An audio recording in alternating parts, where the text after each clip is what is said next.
Let's look at this question.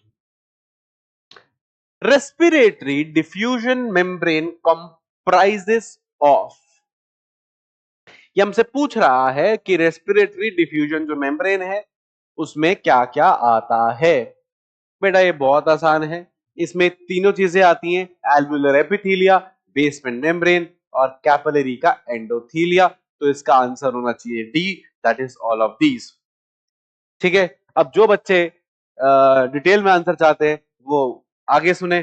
तो आगे क्या सुनेंगे हम? आगे हम ये सुनेंगे कि बेटा ये आपका लेट से ट्रेकिया है, ट्रेकिया बाइफरकेट हो गया, मैं शॉर्ट में बता रहा हूं, ट्रेकिया बाइफरकेट हो गया, क्या बना? प्राइमरी ब्रोंकस, प्राइमरी ब्रोंकस भी बाइफरकेट हो गए, ठीक है, या आगे डिवाइड हो गए, क्या बने? सेकेंडरी ब्रोंकस, सेकेंडरी ब्रोंकस की ब्रांचेस हो गई, क्या बना? टर्शियरी ब्रोंकस, देन क्या बने? ब्रोंक्यूल्स, एंड फाइनली वहां से बने एल्वियोलर डक्ट, और वहां से बने एल्वियोलर सैक्स, और एक एल्वियोलर सैक के अंदर बहुत सारे एल्वियोली। नहीं समझे?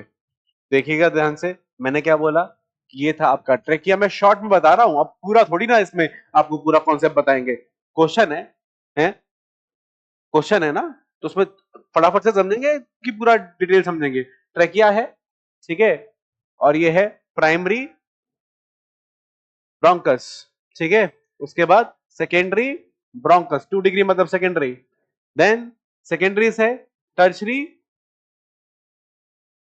ब्रोंकस, डिवीजन होती जा रही है, टर्शरी ब्रोंकस से फाइनली टर्शरी हो गई, देन ब्रोंक्यूल्स, ठीक है, प्राइमरी सेकेंडरी, सेकेंडरी से आगे टर्शरी, टर्शरी से आगे आपने ब्रोंक्यूल्स बना दिए, ठीक है, देन ब्रोंक्यूल्स के बाद इसको थोड़ा सा ठीक कर लेते हैं,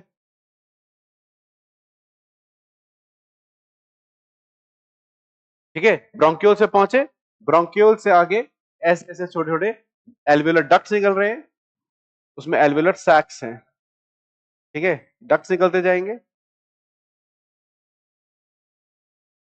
ठीक है, तो ये क्या हो गए? ये वाले हैं, दिस वन, ये हो गए एल्वियोलर डक्ट्स, देन ये हो गए एल्वियोलर सैक, ठीक है, और एक सैक को खोलेंगे, सैक को अगर हमने खोला तो इसमें बहुत सारे अंगूर की तरह एल्वियोली, ठीक है, और एक एल्वियोली को खोलेंगे तो बेटा कुछ इस तरीके से इररेगुलर शेप बाउंड्री होती है। अब आप मेरे से बहुत खूबसूरती की उम्मीद मत कीजिएगा, क्योंकि मैं अभी क्वेश्चन में उतनी खूबसूरती से आपको नहीं बता पाऊंगा, ना तो मेरे पास उतना ज्यादा समय है अभी डाउट बताने में कि मैं आपको बहुत खूबसूरती से बताऊं। तो आप समझ लो बेसिक बेसिक कि ये है एल्वियोली की लाइनिंग इररेगुलर होती है, ठीक है, और ये जो स्क्वेल सेल्स होते हैं ये होता है स्क्वामस एपिथेलिया। कौन सा होता है?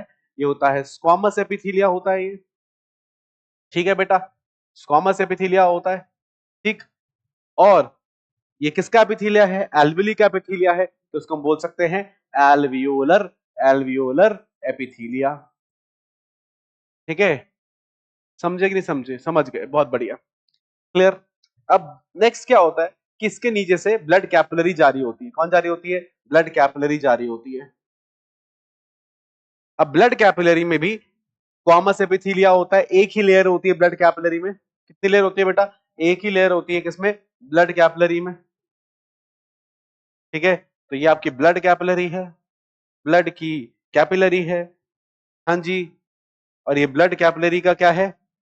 ब्लड कैपिलरीज एपिथेलिया, और इस ब्लड कैपिलरी के एपिथेलिया को एपिथेलिया, ब्लड कैपिलरी का एपिथेलिया हो गया। ये भी स्क्वामस होता है, कैसा होता है? स्क्वामस होता है, और इसको हम सिंपली एक नाम देते हैं एंडोथीलिया। क्या बोलते हैं? एंडोथीलिया। अब वो क्यों बोलते हैं वो मैं अभी आपको नहीं बताऊंगा, है ना, ठीक है।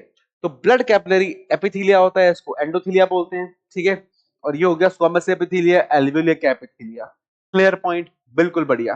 अब ध्यान समझना, एक बेसमेंट मेम्ब्रेन इसकी होती है, एक बेसमेंट मेम्ब्रेन इसकी होती है, क्योंकि एपिथेलिया के नीचे की तरफ at the basal surface epithelia के दो सरफेस होते हैं, ऊपर वाला एपिकल सरफेस, नीचे वाला बेसल सरफेस। तो इन दोनों के बेसल सरफेस पे क्या रहती है? बेसमेंट मेम्ब्रेन रहती है। इसकी बेसमेंट मेम्ब्रेन और इसकी भी क्या? Basement membrane. अब आपके लेवल पे, यानी आपके लेवल पे मतलब आपके लेवल पे, आप स्टूडेंट्स के लेवल पे, हम ये बेसमेंट मेम्ब्रेन को एज अ सिंगल यूनिट ही काउंट कर लेते हैं। तो we counted as a single unit. कौन सी यूनिट? Single unit. ठीक। तो जब एयर आएगी, कौन आएगी? एयर आएगी। एयर के लिए तो सारे झमेले कर रहे हैं हम, तो एयर आएगी वो एल्वियली में आएगी। कैसे आएगी? कैसी बातें कर रहे हो तुम जब सांस लोगे तो हवा ट्रैकिया से आएगी, ट्रैकिया से प्राइमरी ब्रोंक्यूल्स, वहां से सेकेंडरी, वहां से टर्शरी, वहां से ब्रोंक्यूल्स, ठीक है ना? तो trachea, primary bronchus, secondary bronchus, tertiary bronchus, bronchioles, वहां से आएगी किसमें? एल्वेलर डक्ट में, वहां से आएगी एल्वेलर सैक में, एल्वेलर सैक से कहां जाएगी? सारे के सारे एल्वेली में। Is that clear? और फिर एल्वेली में कहां पहुंची? यहां पहुंच गई, यहां आ गई एयर जो आपने सांस ली। अब वो एयर जब ट्रांसपोर्ट करेगी तो यहां से यहां ट्रांसपोर्ट करेगी। हाँ कि ना? हाँ सर। तो यहां पे उसने कौन कौन से रास्ते से होके गुजरी? एक रास्ता ये था, इसका एपिथेलिया, दूसरा रास्ता ये था, बेसमेंट मेम्ब्रेन, और तीसरा रास्ता ये था। तीन बाधाएं थी, तीसरी बाधा थी एंडोथीलिया। तो एक एल्वेलिक एपिथेलिया, दूसरा बेसमेंट मेम्ब्रेन, और तीसरा आपका हो गया ब्लड कैपिलरी का एपिथेलिया, जिसको बोलते हैं एंडोथीलिया। इन तीनों को मिला के हम बोलते हैं क्या? रेस्पिरेटरी रेस्पिरेटरी डिफ्यूजन मेम्ब्रेन, क्योंकि यहां से होता है डिफ्यूजन। कड़क है? बिल्कुल कड़क है। क्या कड़क है? कॉन्सेप्ट एकदम कड़क है। क्लियर? सारा क्लियर हो गया? नहीं हुआ तो बेटा मैं कुछ नहीं कर सकता, इससे ज्यादा नहीं पढ़ा पाऊंगा बेटा मैं।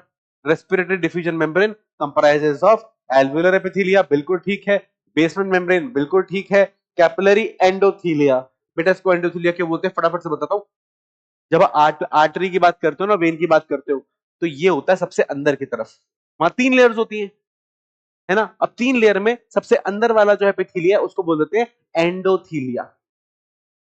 बट कैपिलरी में एक ही होती है लेयर, तो हमने वहां से नाम यहां पे रिटेन रखा है, ठीक है ना? यहां पे एक ही लेयर है, फिर भी एंडो इसलिए बोल रहे हैं क्योंकि ये नाम आर्टरी और वेन से आ रहा है। जहां पे तीन लेयर्स होती हैं उसमें सबसे अंदर का एपिथेलिया, अब अंदर है तो वर्ड क्या आएगा? एंडो, इसलिए एंडो है, ठीक है?